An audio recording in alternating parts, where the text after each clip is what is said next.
ठीक है, तो आपका चैप्टर फर्स्ट स्टार्ट हो जाएगा। चैप्टर फर्स्ट का क्या नाम है? Nutrition plants. तो इस चैप्टर में हम पढ़ेंगे जो प्लांट्स होते हैं वो किस तरह से अपना खाना बनाते हैं। ठीक है, तो in class sixth you have learn that food is essential for all living organisms. आपने क्लास सिक्स्थ में पढ़ा होगा कि जो फूड होता है वो सभी लिविंग ऑर्गेनिजम्स के लिए क्या होता है? असेंशियल होता है, ज़रूरी होता है।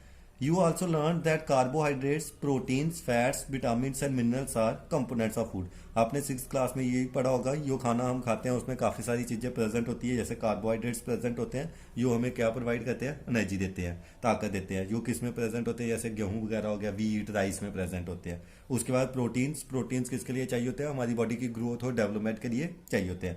फैट्स, विटामिन और मिनरल्स, ये सारी चीज़ें क्या होती है? खाने के अंदर प्रेजेंट होती है। फ्रूट्स, वेजिटेबल आ गया। These components of food are necessary for our body and are called nutrients. ये जो सारे के सारे कंपोनेंट्स हैं फूड के, ये हमारी बॉडी के लिए क्या है? ज़रूरी है, और हम इनको क्या बोलते हैं? न्यूट्रिएंट्स बोलते हैं। अब क्वेश्चन आ गया कि न्यूट्रिएंट्स किनको बोलते हैं, तो हम बोलेंगे कार्बोहाइड्रेट, प्रोटीन्स, फैट्स, विटामिन और मिनरल्स, ये सारे जो फूड के कंपोनेंट होते हैं इनको हम क्या बोलते हैं? न्यूट्रिएंट्स बोलते हैं। All living organisms requires food. सारे के सारे जो लिविंग ऑर्गेनिजम्स होते हैं उनको क्या चाहिए? फूड चाहिए, खाना चाहिए।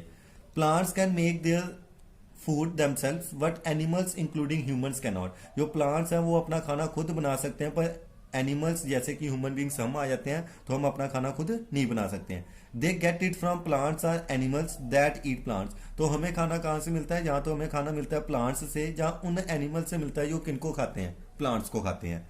Thus humans and animals are directly or indirectly dependent on plants. इसलिए humans और animals चाहे वो सीधे plants को खाएंगे या उन animals को खाएंगे जो plants को खाते हैं, तो हम बोलते हैं कि humans या तो directly या indirectly किसके ऊपर डिपेंड करेंगे? plants के ऊपर डिपेंड करेंगे। अब बुजू एक क्वेश्चन पूछा है यहाँ पे। बुजू wants to know how plants prepare their own food. बुजू जानना चाहता है जो प्लांट्स है वो अपना खाना खुद कैसे बनाते हैं। Mode of nutrition in plants. Mode of nutrition in plants का मतलब क्या होता है? तरीका क्या है कि जिस तरीके से प्लांट्स क्या करते हैं? अपना खाना बनाते हैं। Plants are the only organisms that can prepare food for themselves. Plants ही सिर्फ वो ऑर्गेनिजम्स हैं जो अपना खाना खुद बना सकते हैं। वाई यूजिंग वाटर, पानी को यूज करके, कार्बन डाइऑक्साइड जो एयर में प्रेजेंट होता है, एंड मिनरल्स को यूज करके। The raw materials are present in their surrounding. Raw material होता है ये जो कच्चे मटीरियल हैं। रॉ मटीरियल कौन सा गया? वाटर, कार्बन डाइऑक्साइड और मिनरल्स। ये उनके आसपास ही क्या होते हैं? प्रेजेंट होते हैं। The nutrients enable living organism to build their bodies. ये जो न्यूट्रिएंट्स होते हैं, ये न्यूट्रिएंट्स हेल्प करते हैं कि ऑर्गेनिज्म की जो शरीर होता है उसकी बनावट में हेल्प करते हैं। टू ग्रो, उनको बड़ा होने में हेल्प करते हैं। To repair damaged parts of their body, जो हमारे कई बार कोई अंग होता है शरीर का, हिस्सा होता है, टूट जाता है, उसको ठीक करने में भी ये हेल्प करते हैं। And provide the energy to carry out life processes, और काफ़ी ज़्यादा हमें एनर्जी प्रोवाइड करते हैं ताकि हम अपनी ज़िंदगी में कोई भी काम है उसको अच्छी तरह से परफॉर्म कर पाएं। Nutrition is the mode of taking food by an organism and its utilization by the body. तो ये आपकी एक डिफाइन आ जाएगी। किसकी डिफाइन आ जाएगी? न्यूट्रिशन की आ जाएगी। तो न्यूट्रिशन क्या होती है? Nutrition is the mode of taking food by an organism and its utilization by the body. मतलब न्यूट्रिशन वो प्रोसेस होगा जब एक ऑर्गेनिज्म क्या करेगा? खाना लेगा और उस खाने को फिर अपनी बॉडी में क्या करेगा? यूज करेगा। अब यहां से दो डिफाइनें बन गई। एक है न्यूट्रिशन। न्यूट्रिशन क्या है? वो खाना है जो ऑर्गेनिज्म को चाहिए, किसके लिए? ग्रोथ, डैमेज पार्ट्स के लिए, एनर्जी के लिए, और उसको यूज करना। फिर कोई पूछता है कि न्यूट्रिशन में कौन कौन से कंपोनेंट्स होते हैं, तो न्यूट्रिशन में जो कंपोनेंट्स होते हैं उनको हम क्या बोलते हैं? न्यूट्रिएंट्स बोलते हैं। उसके बाद आगे दिए the mode of nutrition in which organism make food themselves from simple substance. वो मोड ऑफ न्यूट्रिशन जिसमें ऑर्गेनिजम्स अपना खाना खुद बनाएंगे सिंपल सबस्टांस से, उस मोड ऑफ न्यूट्रिशन को हम कौन सी बोलेंगे? ऑटोट्रॉपिक न्यूट्रिशन बोलेंगे। ऑटो का मतलब होता है सेल्फ, और ट्रोपस का मतलब क्या होता है? नरिशमेंट। और therefore plants are called autotrophs. जो ऑटोट्रॉपिक न्यूट्रिशन शो करेंगे उनको हम क्या बोलेंगे? ऑटोट्रॉप्स बोलेंगे। Animals and most other organisms, animal और जो दूसरे ऑर्गेनिजम्स होते हैं वो रेडीमेड फूड को लेते हैं जो प्लांट्स बनाते हैं। दे आर कॉल्ड हेटेरोट्रॉप्स, और हम उनको क्या बोलते हैं? हेटेरोट्रॉप्स बोलते हैं। तो अब आपकी एक डिफाइन आ गई न्यूट्रिशन एंड इट्स टाइप्स के आ गया। ठीक है, एक क्वेश्चन बन जाएगा define nutrition and its types. तो न्यूट्रिशन की डिफाइन यहाँ से आ जाएगी। और दो टाइप्स कौन सी आ गई, एक आ गई ऑटोट्रॉपिक न्यूट्रिशन जो क्या कहते हैं मेक फूड देमसेल्फ, जो अपना खाना खुद बनाते हैं, और दूसरी कौन सी आ गई हेटरोट्रॉपिक न्यूट्रिशन जो किसके ऊपर डिपेंड करते हैं रेडीमेड फूड के ऊपर डिपेंड करते हैं। उसके बाद है Paheli wants to know why our body can not make food. Paheli ये जानना चाहती है कि जो हमारी बॉडी है वो अपना खाना क्यों नहीं बना सकती है खुद। From carbon dioxide, carbon dioxide से, water and minerals like plants to, कि हमारे पास भी ये सारी चीजें होती है तो हम खाना क्यों नहीं बना सकते, प्लांट्स से क्यों बनाते हैं खाना। Now we may ask whether the food factories of plants are located. अब हम ये पूछना चाहते हैं कि जो प्लांट्स की फूड फैक्ट्रीज होती है वो कहाँ पे प्रेजेंट होती हैं। Whether food is made in all parts of a plant और ओनली इन सर्टेन पार्ट्स, जो फूड होता है वो प्लांट के सारे पार्ट्स में प्रेजेंट होता है या कुछ ही पार्ट्स में क्या होता है प्रेजेंट होता है। How do plants obtain the raw materials from there surroundings, ये जो प्लांट्स होते हैं ये रॉ मटेरियल कैसे ऑब्टेन करते हैं अपने आसपास से। How do they transport them to food factories of the plant, ये जो फूड फैक्ट्रीज होती है उनमें ये कैसे ट्रांसपोर्ट करते हैं इसको, ठीक है। तो अब जो प्रोसेस है जिस प्रोसेस से प्लांट्स अपना खाना बनाते हैं उस प्रोसेस को हम क्या बोलते हैं, फोटोसिंथेसिस बोलते हैं। Photosynthesis food making process in plants, तो मतलब फोटोसिंथेसिस वो प्रोसेस होता है जिससे प्लांट्स क्या बनाएंगे, खाना बनाएंगे अपना। Leaves are the food factories of plants, leaves क्या होते हैं, फूड फैक्ट्रीज होते हैं प्लांट्स की। The synthesis of food in plants occur in leaves, जो सिंथेसिस है फूड की प्लांट्स में वो कहाँ पे होती है, लीव्स में होती है। Therefore all the raw materials must reach there, इसलिए सारा का सारा ये रॉ मटेरियल कौन सा आ गया, वाटर, कार्बन डाइऑक्साइड और मिनरल्स, ये सारे के सारे कहाँ पे रीच करने चाहिए, लीव्स के पास रीच करने चाहिए। Water and minerals present in the soil are absorbed by the roots, water और मिनरल्स जो सॉइल में प्रेजेंट होते हैं उनको कौन अब्सॉर्ब करता है, रूट्स अब्सॉर्ब करती है। एंड ट्रांसपोर्टेड टू द, और उसके बाद उसको ट्रांसपोर्ट करके कहाँ पे लेके चले जाते हैं, and transported to the leaves, और ट्रांसपोर्ट होके कहाँ पे चले जाते हैं, वो लीव्स में चले जाते हैं। Carbon dioxide from air is taken in through the tiny pores on the surface of leaves, जो कार्बन डाइऑक्साइड कहाँ पे प्रेजेंट है, जो कार्बन डाइऑक्साइड प्लांट्स लेते हैं, प्लांट्स के जो पत्ते होते हैं उनके ऊपर छोटे छोटे छेद होते हैं, पोर्स होते हैं, जिन पोर्स को हम क्या बोलते हैं, स्टोमेटा बोलते हैं। उन पोर्स से क्या होती है, ये गैसेस जाती हैं। These pores are surrounded by guard cells, इन पोर्स को किसी ने सराउंड किया होता है जिसको हम क्या बोलते हैं, गार्ड सेल्स बोलते हैं। सच पोर्स आर कॉल्ड स्टोमेटा, उन पोर्स को हम क्या बोलते हैं, स्टोमेटा बोलते हैं। उसके बाद है Boojho wants to know how water and minerals absorbed by roots reaches the leaves. अब बुजू ये जानना चाहता है कि जो वाटर और मिनरल्स रूट्स ने अब्सॉर्ब किया वो लीव्स तक किस तरह से पहुंच रहे हैं। Water and minerals are transported to the leaves, water और मिनरल्स लीव्स तक ट्रांसपोर्ट होते हैं। कुछ वेसल्स होती हैं जो पाइप लाइक स्ट्रक्चर्स होती है जो रूट, स्टेम और ब्रांचेस और लीव्स में क्या करी होती है, प्रेजेंट होती हैं।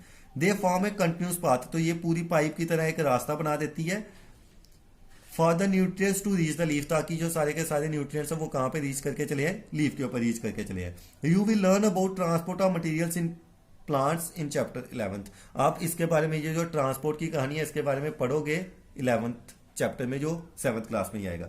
उसके बाद पहली एक और क्वेश्चन जानना चाहती है, पहली wants to know why what it so special about the leaves that they can synthesize foods what other parts of the plant can not. तो पहली ये जानना चाहती है कि जो पेड़ होते हैं उनके पत्तों में ऐसी कौन सी स्पेशल चीज होती है कि जो वो अपना खाना सिर्फ पत्तों में ही बनाते हैं, बाकी किसी भी पार्ट में नहीं बना पाते हैं। तो वो आ जाएगा the leaves have a green colour pigment called chlorophyll. तो ये क्वेश्चन भी आपको याद रखना है कि जो लीव्स होते हैं, लीव्स के पास एक ग्रीन कलर की पिगमेंट होती है जिसको हम क्या बोलते हैं, क्लोरोफिल बोलते हैं। It helps leaf to capture the energy of sunlight, ये हेल्प करता है लीव्स को कि वो किसकी एनर्जी को कैप्चर करे, किसकी एनर्जी को पकड़ लेता है, वो सनलाइट की। This energy use to synthesize prepare food from carbon dioxide, ये जो एनर्जी है इस एनर्जी को यूज करके वो खाना बनाता है कार्बन डाइऑक्साइड और वाटर की मदद से। Since the synthesis of food occurs in the presence of sunlight it is called photosynthesis. तो ये एक और डिफाइन बन गई कि जो सिंथेसिस ऑफ फूड हो रही है वो किसकी प्रेजेंस में हो रही है, सनलाइट की प्रेजेंस में हो रही है, इसलिए हम इसको क्या बोलते हैं, फोटोसिंथेसिस बोलते हैं। ये सारे इस चैप्टर के की वर्ड्स है जो याद रखने हैं। फोटो का मतलब होता है लाइट और सिंथेसिस का मतलब क्या होता है, to combine. So we find that chlorophyll, sunlight, carbon dioxide and water are necessary to carry out the process of photosynthesis। तो हमें पता है कि ये सारी चीजें हमें जरूरी होती है किसका प्रोसेस कैरी आउट करने के लिए, फोटोसिंथेसिस का process. It is a unique process on the earth, ये पूरी अर्थ के ऊपर एक यूनिक प्रोसेस है। The solar energy is captured by the leaves, ये जो सोलर एनर्जी है इसको लीव्स कैप्चर करते हैं। And stored in the plant in the form of food, और इसको प्लांट अपने पत्तों में स्टोर कर लेता है फूड की फॉर्म में। Thus sun is the ultimate source of energy for all living organisms, इसलिए जो सन है वो एकमात्र जरिया है, ये सारे संसार को क्या कहता है, लिविंग ऑर्गेनिजम्स को ताकत प्रोवाइड करता है। Can you imagine life on earth in the absence of photosynthesis? अगर फोटोसिंथेसिस एब्सेंट होगी तो क्या आप लाइफ के बारे में सोच सकते हो? In the absence of photosynthesis there would not be any food. Photosynthesis के एब्सेंस में कोई भी खाना वहां पे नहीं होगा। The survival of almost all living organism directly और indirectly depends upon the food made by the plants. इस संसार में जो जीना है, सर्वाइवल, अपना जो रहना है, चाहे वो लिविंग ऑर्गेनिज्म होंगे, वो डायरेक्टली या इनडायरेक्टली किसके ऊपर डिपेंड करेंगे? उस खाने के ऊपर डिपेंड करेंगे जो किसने बनाया होगा? प्लांट्स ने। और किस प्रोसेस से बनाया होगा? फोटोसिंथेसिस के प्रोसेस से बनाया होगा। Besides oxygen which is essential for the survival, उन्होंने बोला ऑक्सीजन जो कि सर्वाइवल के लिए क्या है? एसेंशियल है।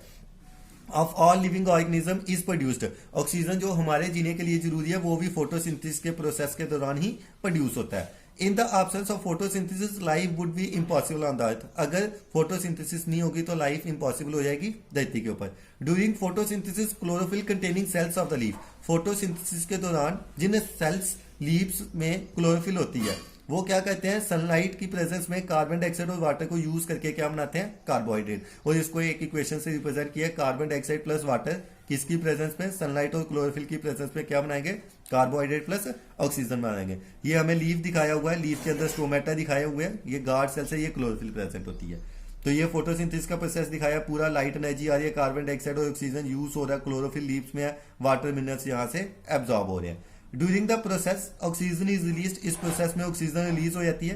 द कार्बोहाइड्रेट अल्टीमेटली, ये जो कार्बोहाइड्रेट होता है ये किसमें कन्वर्ट हो जाता है? स्टार्च में कन्वर्ट हो जाता है। The presence of starch in leaves indicate the occurrence of photosynthesis, ये जो स्टार्च होती है लीव्स में ये बताती है कि फोटोसिंथेसिस किस तरह से हो रही है। The starch is also a carbohydrate, ये जो स्टार्च होती है ये भी एक प्रकार किसकी है? कार्बोहाइड्रेट की। अब Boojho has observed some plants with deep red, violet और ब्राउन लीव्स, बुजू ने देखा कुछ प्लांट्स के डीप रेड, वायलेट या ब्राउन कलर के लीव्स थे। He wants to know whether these leaves also carry out photosynthesis, वो जानना चाहता है कि ये जो लीव्स है इनमें भी फोटोसिंथेसिस होती है या नहीं होती है। और यहाँ पे एक पैराग्राफ आपको दिया था, you see that cells are the building units made up of bricks, आपने देखा यहाँ पे सेल्स हैं वो ब्रिक्स की तरह थे, जैसे हम अपने घर में ईंटें बनाते हैं, ईंटों से पूरा मकान बना लेते हैं, इसलिए इसी तरह जो इंसान का शरीर होता है वो इसी तरह की ब्रिक्स से बना होता है, जिन ब्रिक्स को हम क्या बोलते हैं? सेल्स बोलते हैं। Similarly the body of living cells are made up of tiny units called cells, इसी तरह जो लिविंग ऑर्गेनिज्म है उनकी बॉडी भी छोटे छोटे यूनिट से बनी होती है जिनको हम क्या बोलते हैं? सेल्स बोलते हैं। Cells can be seen only under the microscope, cell को हम सिर्फ माइक्रोस्कोप के नीचे देख सकते हैं। Some organism are made up of only one cells, कुछ ऑर्गेनिज्म सिर्फ एक ही सेल से बने होंगे। The cell is enclosed by a thin outer boundary called the cell membrane, इस सेल के बाद एक बाउंड्री होती है जिसको हम क्या बोलते हैं? सेल मेम्ब्रेन बोलते हैं। Most cells have a distinct centrally located spherical structure called the nucleus, और इस सेल मेम्ब्रेन के अंदर एक स्ट्रक्चर होता है जिसको हम क्या बोलते हैं? Nucleus. And the nucleus is surrounded, और न्यूक्लियस को किसने सराउंड किया होगा? एक सबस्टेंस से सराउंड किया होगा जिसको हम साइटोप्लाज्म बोलते हैं। तो ये डायग्राम दी है, ये सेल मेम्ब्रेन आ गई, ये न्यूक्लियस आ गया और ये क्या आ गया? आपका साइटोप्लाज्म आ गया। तो कल हम एक्टिविटी 1.1 इसकी आगे स्टार्ट कर देंगे, ठीक है।